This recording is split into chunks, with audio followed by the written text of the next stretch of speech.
As the pilgrim makes his journey to Jerusalem, there's a realization that he's not alone. There are others that are worshiping with him. There is a community that is joining the pilgrim. And so this song reminds us that we worship together as a community. And Peterson highlights these three things that this psalm teaches us about worship. First, that worship is, of course, corporate. It involves community. Jerusalem built like a city, bound firmly together, that there is order, there is structure to corporate worship.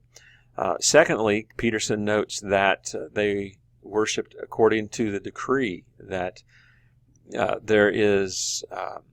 God has told us how to worship. In the Old Testament, of course, there were very specific instructions. In the New Testament, it's a little more general, but there are some key elements, notably the Word, the preaching of the Word, the teaching of the Word, the speaking, praying of the Word of God, and the table, the Lord's Supper. These two are the foundation, the backbone of Christian worship. And thirdly, thrones for judgment were set, the thrones of the house of David. Peterson says this is the Word of God, His judgments, His decrees to us. And indeed, corporate worship should involve a focus on listening to the Word of God. The second half of the psalm is a prayer for the peace of Jerusalem, a common theme. This is the destination, and so there's a prayer for the peace of the community. And we would say, as Christians, the peace of the church. There's a beautiful thing that happens in verse 6 in the Hebrew that goes like this, Shalu Shalom Yerushalayim Shalva. It just flows off the tongue, doesn't it? Yeah, so Yerushalayim, that's our place of worship, that's Jerusalem. That's Shalom, which means peace or wholeness. And Shalva means prosperity or leisure or relaxation. That's that phrase, may they be secure, may they prosper. So we're enjoined to pray for the peace of Jerusalem, and for us as Christians, that is to pray for the church, the community, for peace and for unity. Psalm 123 is about the servant or service. It has three movements. I look to you, then we look to you, and then have mercy on us. So it begins as an individual prayer. I lift up my eyes. I look up to you. This is the posture of servanthood, is looking up. And as the eyes of servants look to their master, the eyes of a maidservant to her mistress, so our eyes look up to the Lord our God. So servanthood begins with looking up, taking a posture of humility and looking up to God. Servanthood also involves expectation. As we look to God, we expect, just as a servant expects their master, their mistress, to do something on their behalf, so we expect God to. And then finally, there is a sense of urgency. Have mercy on us, for we've had more than enough of contempt. Our soul has had more than enough of the scorn and the contempt of the proud. So there's an urgency to this prayer. Note that the psalm doesn't say anything about serving others. It's about serving God. And that's where it begins. We begin as servants of God, and then in following His lead and direction, we find ourselves to be servants of others. Now, a servant Christian, honestly, is the freest person on earth. Sometimes we might think, well, serving, that sounds like you're enslaved to someone. But experience has shown that we are truly free when we are following Jesus and serving Him in this world. Psalm 124, Escape. This psalm reminds us that God is on our side and has delivered us in so many ways. The enemies of Israel here are depicted first as an army, people who rose up against us. They, as an army, were animal-like. They were about to swallow us up alive. They are now described as a natural disaster, a flood. One of the common problems in the ancient Near East were these wadis that would fill up with water in a flood. People, of course, lived close to the water, but that also was a dangerous place. But God delivered them from that. A third danger would have been a hunter the snare of fowlers, so the capturing of birds, hunting. So these are some metaphors for enemies of God's people, and yet in each case there's been escape, there's been deliverance that Israel has experienced. Let me back up there. So the way we experience this psalm as Christians is that our deliverance is Christ, who broke the power of the tomb and liberated us from the waters of death. Our enemy is death and Satan, and Jesus has swallowed up death in victory. The waters also representing of death. We are buried in the waters of baptism and raised to new life. So there's some wonderful Christian imagery that can be applied to this psalm.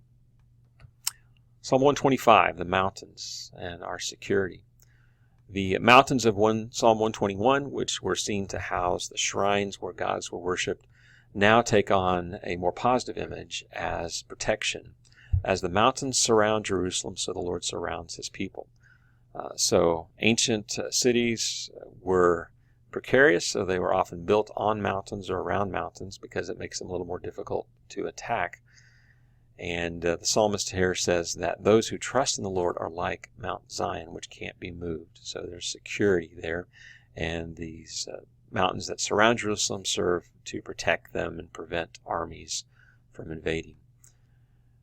Verse 3 suggests that this psalm has its origin during the time of the return from exile, during the days of Nehemiah, when the Jewish people had come back to the land, but they were still under the thumb of foreign oppression. And so that could be referred to here as the scepter of wickedness resting on the land allotted to the righteous. So while the Jews had returned, they'd been given the land, there was still oppression. And the fear of the psalmist is that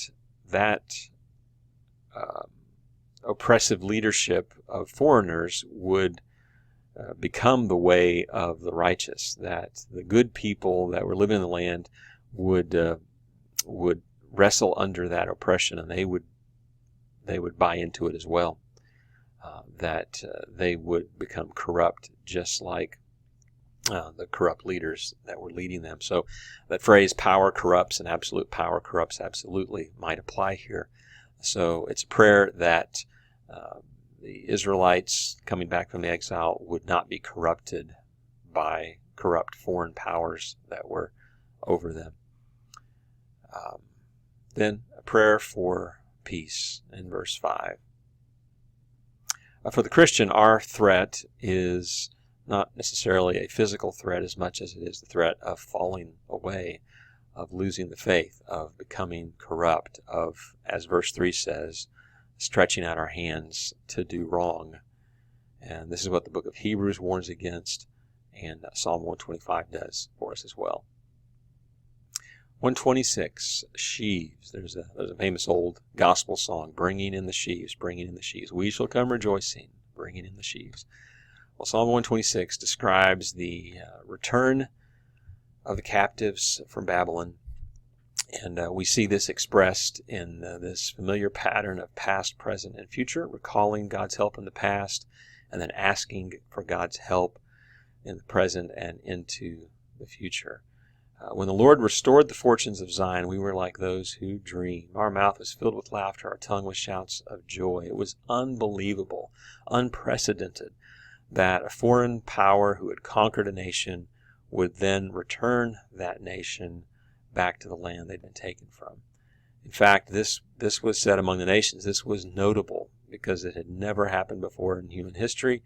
And so other nations were looking at this and going, wow, this is incredible. That the Babylonians and then the Persians actually would return the Israelites back to the land that they'd been taken from. And so we're delighted. The Lord has done great things for us, and we are filled with joy. And then the prayer is for that restoration to become complete. Yes, we're back in the land, but we've got a lot of work to do to restore it. So like the streams in the Negev, Negev was the desert to the south. During the rainy season, those streams would fill with water and the desert would green up. And so it's a picture of the greening up of the land. Those who sow in tears shall reap with shouts of joy. This might be the key verse here in this psalm. And this whole principle of sowing in tears reminds us that and for the Jews, the tears that they sowed in the exile, the 70 years in Babylon, the loss of so much, became exchanged for joy as they returned to the land. In the same way, this reminds us that death, that suffering, that hard times are not wasted in God's economy, that those become an investment in the future, and there is a reaping, there is a harvest of good things that comes out of that. God does not waste suffering. I've heard this psalm illustrated by an agricultural reality, and that is this, that whenever a farmer plants a seed, it's a risky thing, because you're taking a seed. Now, a seed is something that you could eat. You could take that grain and you could make bread out of it. You could eat it today, or you could take that seed and put it in the ground and bury it in the hopes that you would have a harvest later on. So sowing is a frightening thing. It's a risky thing. The sure thing is just to eat the seed. The scary thing is to plant it in the ground in hopes of a harvest. And that's what we're summoned to do here, is to take that risk, to trust in God, to take our suffering, to take our hardship, and yes, even death itself in the ground, in the hopes that there will be a rich harvest. And that's what Jesus did. Jesus said, unless a seed dies and is buried, it won't bear any fruit. So Jesus himself was sown in tears in the ground, but resurrected in joy.